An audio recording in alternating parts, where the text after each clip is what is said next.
In this video, it's my goal to help you understand and to really simplify what a fuel surcharge is when operating your dumpster rental business. This may or may not be something that you need to implement to your business now or maybe in the future. So stick around. Hopefully this can be a help to you. So starting from the beginning, what is a fuel surcharge? Simply put, it's an additional fee that's added on to the regular cost of the service. So in our position as dumpster rental business owners, we have dumpsters to deliver to homeowners as well as commercial sites. Although we do have fixed costs in our business that stay the same generally, there are times when a fuel surcharge would be necessary. When our business has a rising operating cost due to fuel, due to maybe insurance prices going up, due to different, premiums, other things at play, our general cost of operating demands that our prices go up. So a way of combating that and keeping things in balance, how they should be, to where we are still profitable, is by, in one way, including a fuel surcharge. So this is a solution to a problem in our business. So how is this fuel surcharge calculated to be able to match the rising costs of fuel? There's several different ways people implement this to their dumpster rental business that I have seen. One is by the overall price of the dumpster rental. So whether that's a longer period rental or a short-term rental or different sizes of a dumpster, some people go by the overall percentage, whether that may be maybe a smaller percentage, 3, 5, 10% of the total percentage of the rental, or some people do just a fixed cost, just to simplify it so that there are no differences. Every customer is going to have an increase of this dollar amount for a fuel surcharge, whether they're 5 miles away, 20 miles away, whatever that may be. Another way that I actually implement my fuel surcharge is by the mile. So if you are including a certain radius in your dumpster rental business service area, after that service radius has been, maxed out. So for me, I include 15 miles in my service radius that is included in the base price. After that 15-mile mark, I start charging per mile. So right now with fuel how it is, I'm charging $3 per mile after 15 miles. From there on out. But at a certain point, customers who are pretty far away, they see the fuel surcharge and understand I better find somebody closer because this is a very high price for just the fuel. But that $3 a mile after 15 miles, because I've included the first 15 miles already into the equation of my cost of operating for that particular dumpster rental, I have a process in place where no matter how far out I go, I am still profitable at $3 a mile after the first 15. So percentage, just an overall regular general dollar amount that's fixed no matter where you're at. And then the other largest one that I've seen has been that I've implemented is a radius. And then beyond that radius, it's so-and-so, dollars per mile. So those are the three main ways I have seen it implemented. I'm sure there's other ways of calculating this. Ultimately, the whole point of this is to make sure that you're not turning into a charity and that you are still for profit. You're not siphoning money off of your business into a charity fund where you're paying for the extra fuel that your customer really should have paid. So not trying to be a jerk to the customer, but you've got to take care of your business. If you're going to operate your business, you need to know what your cost is, and you need to match that and make sure you are still profitable above that, of course. So you're actually in the black. Another aspect to consider about fuel surcharges is what fuel are you getting? Are you getting gasoline? Are you getting diesel? What kind of trucks do you have? If you have a diesel truck, you're probably, at least more recently, going to be paying a lot more for that diesel rather than the gasoline prices, even though they're both a lot higher currently right now at the time of this recording. This is going to play a factor in your business. And ultimately, if maybe you have gasoline and diesel trucks, that's something to consider. The cost of operating for one truck that maybe does larger cans or larger dump trailers or whatever, may be more to operate and it's less profitable. And therefore you need to have a larger fuel surcharge for maybe that opposed to the gasoline, or have a healthy mixture of a price, being able to calculate the MPG, what you're really getting out of each gallon of fuel, and then being able to break that down by the price of diesel, of gasoline at the time. Look at what the actual cost of operating is to deliver to somebody who's 5 miles away, there and back for the drop off, there and back for the pickup, going to the transfer station, to the dump, and then looking at the full round trip, the cost of operating for one rental. What does that look for you in a diesel versus a gas?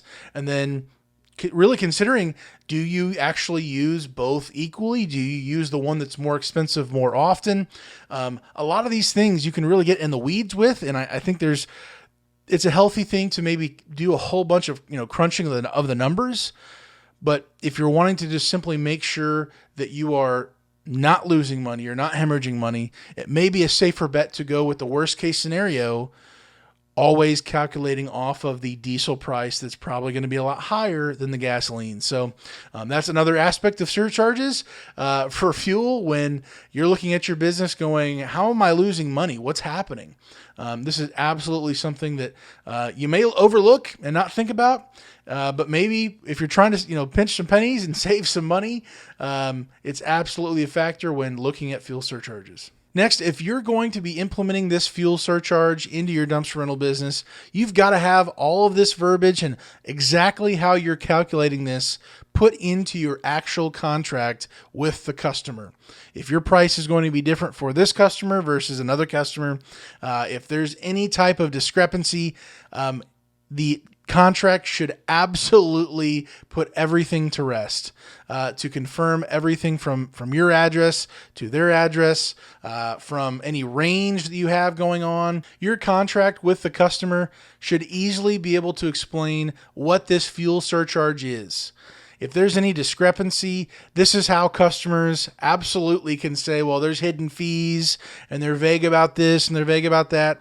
If you have it crystal clear, written out how you calculate your actual fuel surcharge, there should be no room for any doubt or confusion. There's always some customer out there who may just try to cause fights. However, if you have this in your contract from the very beginning, and it's the moment you change your policy, whether you have a fuel surcharge or not, this is in place, ready to go.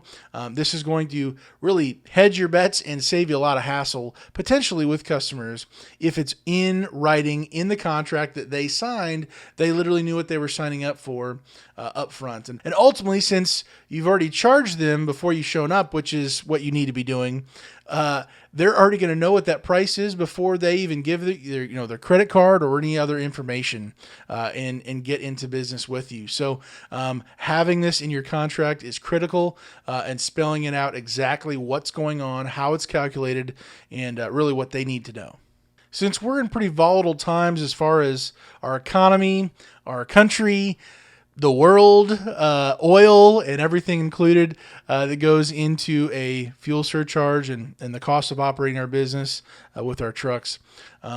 Something that you should absolutely be looking at is the rising and the lowering of the cost of operating. Sometimes things are pretty stagnant. More recently, things are anything but. They're going up, they're maybe going down, and ultimately we can kind of get caught in a place of complacency where we're used to charging this much for the fuel or anything else, and without thinking of it, because it is maybe a slower process of things changing, we kind of get lulled to sleep and we don't maybe recalculate after the fact. Oh, am I still profitable? Am I making as much money as I was before with the rising fuel prices now, even though I already raised it once? Should you be continuing to raise your prices? Or on the reverse end of it, if fuel prices have gone down, for instance, in the last year or so, In my area, at least, I've seen at the pump $6 or really close to it. A little bit above, a little bit below. As of right now, I'm looking at fuel prices for diesel for me. All my trucks are diesel. I'm looking at a little over $4, and I actually have a couple different discounts of being able to get actually down below $4. So we're talking about almost a $2 difference per gallon. That's a savings to us. Now, I'm all for making as much money as I can, but ultimately, the fuel surcharge is there to maintain profits. For me, not to gouge people, not to punish my customers because other things are going bad for me, or I just feel like making more money. Everybody has their choice. Everybody has their own conscience, hopefully, to do the right thing and to pay attention and to, yes, make sure you're not losing money, but also not to rip people off and charge them for something that ultimately you're not even having to pay. And it's just pure profit. For me and for you, I think it's critical that we maintain and revisit the fuel surcharge, what we're charging based on the cost of our fuel. That's what it's directly related from, and being able to raise if we need to and lower if we need to. This is something that I think a lot of people struggle with because sometimes fuel does shoot up maybe 10 cents, 20 cents, and then it might slowly go down, and then it might shoot up another 20 cents, and things are kind of weird. We get used to how things are. They may fluctuate a little bit, but over time, things do rise and they fall, and oftentimes we can get caught in a mindset of just what we have been doing is what is normal, and nothing has changed, even though slowly over time, things really have changed. So revisiting this is something we should absolutely be doing when looking at this actual cost versus our prices to the customer. Another point that may be overlooked when addressing a fuel surcharge is the cost of labor. If you're like me and you go off of a home radius, so the price of that dumpster up to 15 miles away not only goes into paying all of my regular bills, that includes the fuel to go up to 15 miles and back, there and back, both trips, as well as the cost of paying a driver, the actual labor cost. So above the 15 miles away from me and my radius, the way of doing it, who is going to pay for that additional time? Well, the person's driving or I'm driving past 15 miles. Let's say I'm going to a place 40 miles away. So who's going to pay that extra hourly rate, or however you do it, as far as paying your driver goes? Who is going to pay that driver the time? Yes, the fuel surcharge may be covering the fuel that's extra above the normal radius. Where is the money coming from to pay that driver to go the extra distance and the time there and back, both trips? What I do is I include that into my fuel surcharge for the longer distances. So when you are considering a fuel surcharge, I believe it's not only, depending on how you structure it, it's not just the cost of the fuel, but it's the time as well, because if I were to not include that a part of my regular fuel surcharge, that time, that labor is coming out of the normal pricing for my model. So that's not going to work unless I'm going to include the breakdown of each dumpster rental to include multiple hours. Most rentals for me are about 2 to 3 hours for drop off, 1 hour pickup, 1 hour, and then maybe 30 minutes roughly, probably even less with where my transfer station is at. Roughly 2 to 3 hours for each dumpster rental from beginning to literal finish, and it's back at my storage place empty, or back to go out to the next customer. 2.5 hours. Well, what if it takes me an additional hour or two? We have to calculate that somewhere, breaking it down per dumpster rental. And if it's not a part of the base price factored in there as far as time goes, it has to be factored in somewhere else. And so for a person who's, again, like 40 miles away, My 15-mile radius covers the time and the fuel for going up to 15 miles away. And then after that, I have to account for the fuel and the time for that driver. It's not free. It has to come from somewhere. Otherwise, it's coming from your bottom line, and that's, again, not your problem as a owner, as a business operator. That should be coming from the customer who is paying the overall price, which covers your costs and your take-home profits. So this is another area I think is easily that can fall through the cracks, especially maybe smaller operators who maybe don't run your numbers that often. I'm guilty of that myself. I know for me, seeing the decrease, like I mentioned earlier, the total price of diesel has gone down nearly $2, which means my operating cost has come down, and therefore I need to adjust. But I also need to understand that the further distances also are affected with that as well. So looking at all these things, there's a lot of moving parts, and it may be scary or complex, but simply walk through this and decide how do you want to implement a fuel surcharge? Do you want to make it simpler? What does that look like for you? Simple to me is how I'm doing it currently. That may be a big headache for you because you would prefer simple to you means I want to be able to say the same price every time to every customer. And I just don't have a radius. I don't go above 30 miles away. I don't do anything I don't want to do.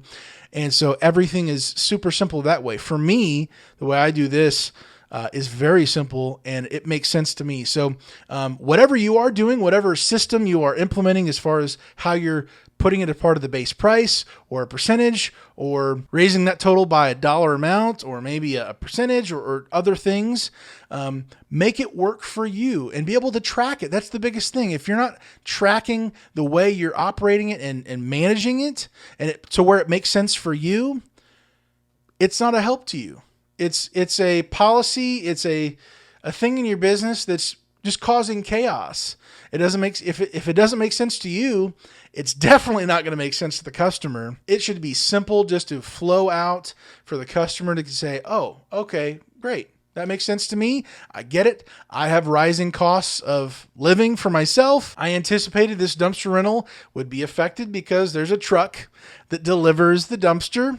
I get it." I think these are some solid points to help us understand what's going on in our business associated with fuel, with the rising and the lowering of fuel prices, and what we need to do to maintain our business to make sure we're not ripping ourselves off as well as the customer. Keeping things in balance, rechecking things, making sure whatever system of way of charging this fuel surcharge, that you're doing it in a way that it makes sense to you. It's simple.